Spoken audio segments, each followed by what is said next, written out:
Hello and welcome to Color Multimedia Enterprises. My name is Luke, also known as Tianery, and in this tutorial we are going to be taking a look at keyboard events for the Linc SDL library. So without further ado, let's get started. Okay, so as mentioned in the introductory video, I will be taking you through the keyboard events for this particular tutorial. So in order to implement keyboard events, the first thing that you will need to do is import this sdl.keycodes at the top here in order to be able to identify what key code we have captured. So down here, what I'd like to do is move the BMP on the screen using the WASD keys. Okay, so there are two different types of events to handle keyboard input. One of them is SDL key down and SDL key up. We're going to be taking a look at key down just for the time being. So that will be e.type, and we are going to take a look at key down like that. And then what I'd like to do is create a switch case, or a switch statement rather, on e.key.keysim.sim, which is symbol basically, and then we can identify what our key code is. So I'd like to check to see if the A key is down. So what I'd like to do is just type in keycodes.key_A, right?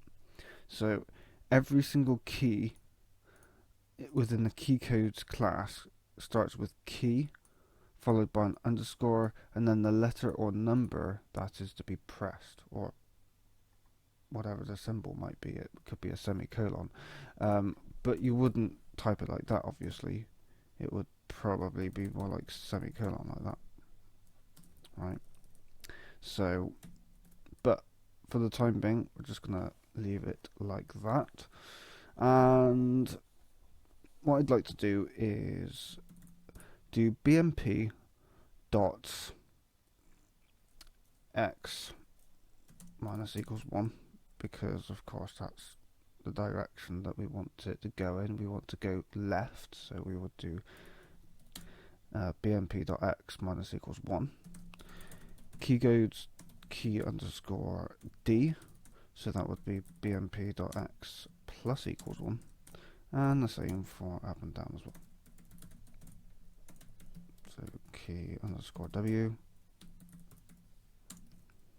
minus equals 1, and key codes key underscore s bmp y plus equals 1. And then of course we make a call to the draw function so that we can of course update the game screen. So let's take a look at how that turns out. So we'll build it. As you can probably tell, I've built it several times. So let's take a look at the result. Once it starts loading, there we go. So when I press and hold down the D key, I'm going right, left, down, and up. And the catch is that if we wanted to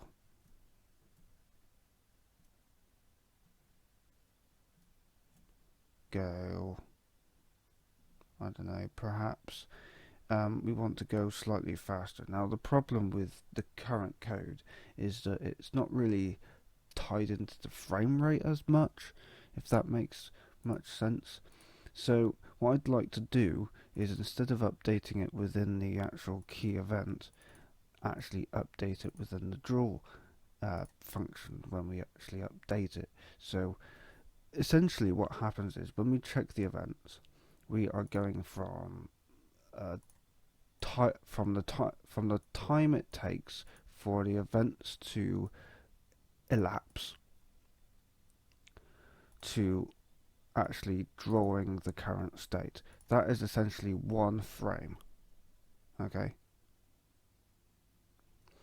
And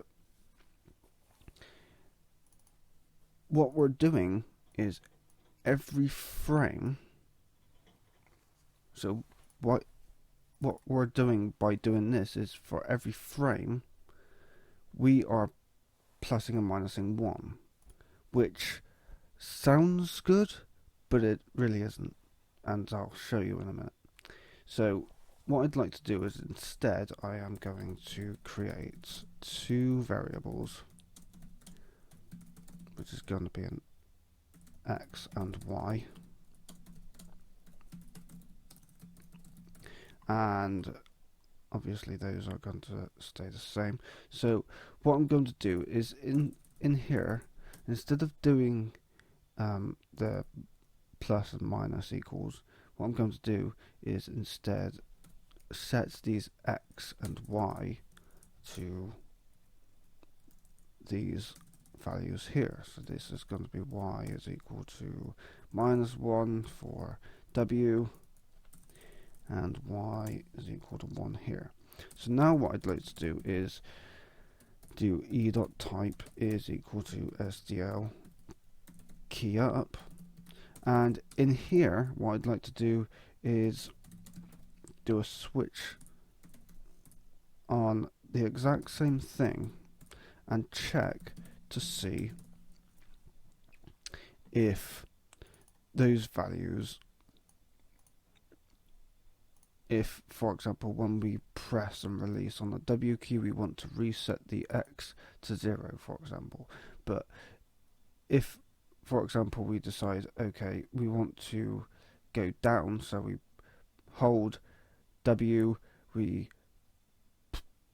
press down on S and then release W, normally what happens is that we just stay in the middle, which is, or we just stay still, which is not what we want. We actually want to go down. So in order to have that sort of smooth transition from going up and down, we want to be able to do that. So that's what I'm going to implement for this.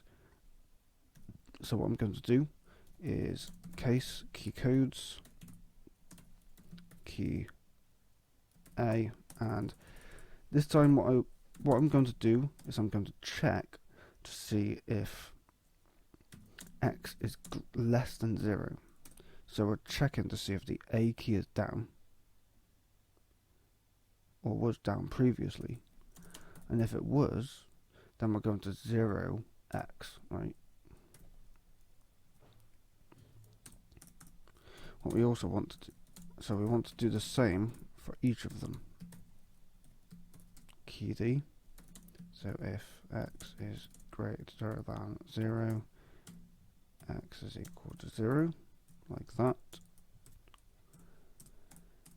And we're going to do the same for key W. If Y is less than 0, Y is equal to 0. So we're basically cancelling out the effect whenever the key, whenever those keys are actually pressed.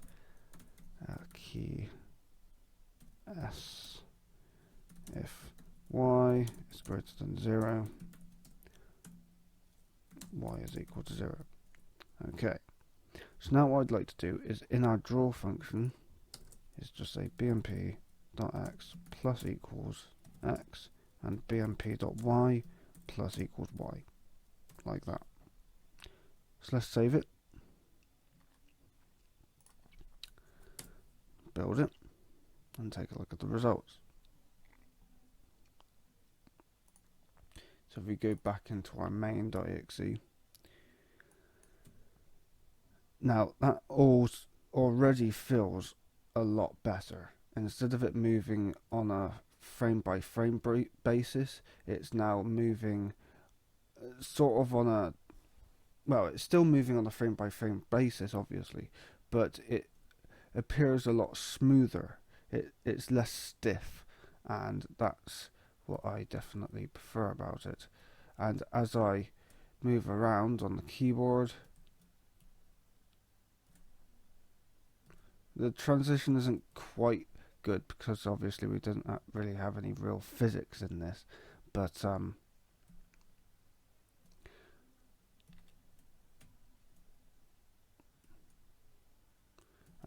if I hold down D, press on A, it automatically goes in that direction and I don't need to worry about it. Yeah, it's a lot smoother. If it were the other way round, then I would not have been able to do that, and it in general it just feels a lot smoother. So that's a small tutorial on keyboard input. I hope you enjoyed. Thank you very much for watching, and I will see you next time.